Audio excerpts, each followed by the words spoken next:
Hi, this is Joel from Woolich Racing Support. In this video we're going to go through the AutoTune Live process available in the Woolich Racing software. So what is AutoTune Live?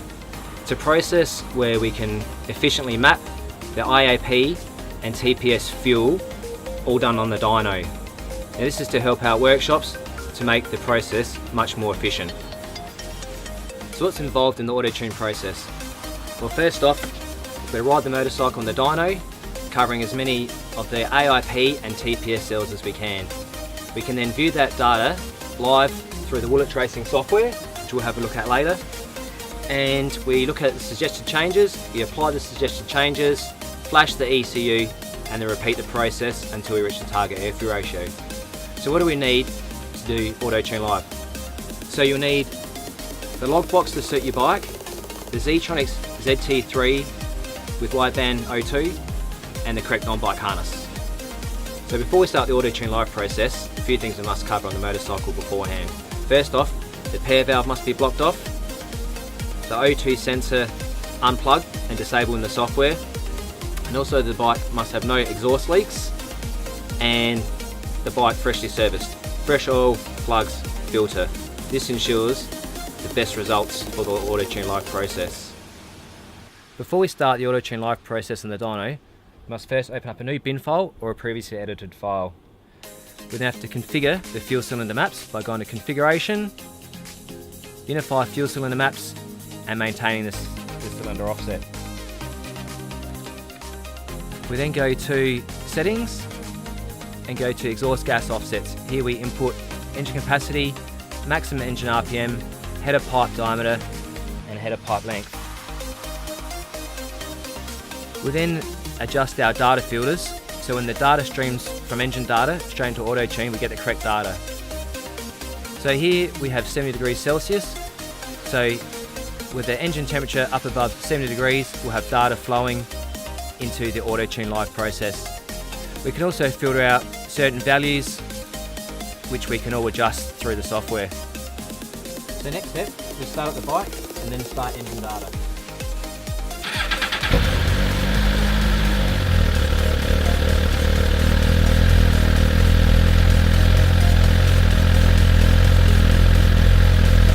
Once we see engine data, we can then go to our AutoTune Live and we can see the cells being populated.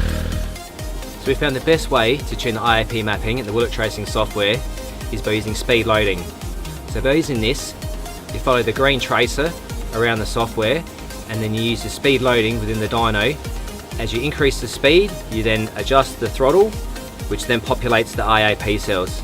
So let's take a look at what we mean. So we'll start off with a 40 km/h speed, and as I populate each row of IAP, I'll increase it by 5 km/h. And I'll keep on going until the whole IAP map is fully mapped out. So when we're using AutoTune Live in the IAP map, how we use the throttle with the speed loading is just say we start off at 40 km/h, we quickly open the throttle, means less restriction. And you'll see the little green tracer move to the right side of the map. And what you do is you slowly let off the throttle, and then you'll see the green tracer start moving back to the left. And as that's moving back to the left, you'll see it populating all the data. Once you've got all the way back to the left-hand side of the IAP screen, we then increase the speed another 5 km/h, open the throttle quickly, then roll off the throttle again. And we keep on repeating that process.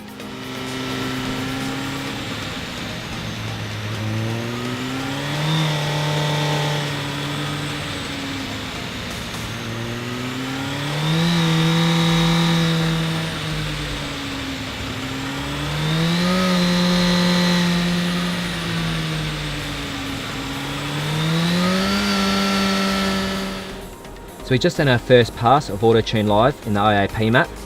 As you can see, we've captured a fair bit of data.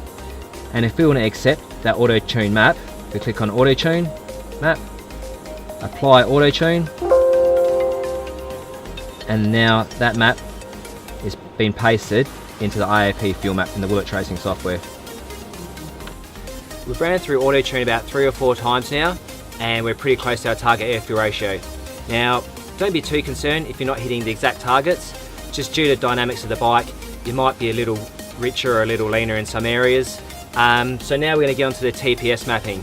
So when we do the TPS mapping, what we'll do is we'll start up the bike, click on engine data, click on AutoTune Live, and then we're going to concentrate on the TPS. So what we'll do is through engine data, we'll look at the TPS value we want to achieve, and then we'll use the dyno and do a ramp test and do that for every TPS zone, and we'll go from there.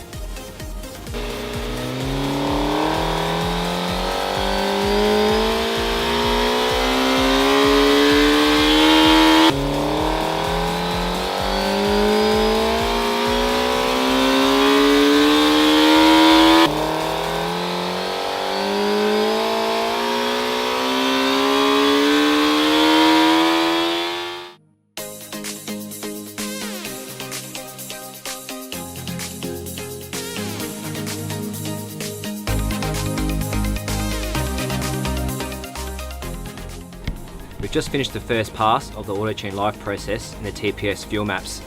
And as you can see, after the first pass, the darker blue represents the bike running rich, and when it goes towards the red, that means it's running on the leaner side of our target air-fuel ratio.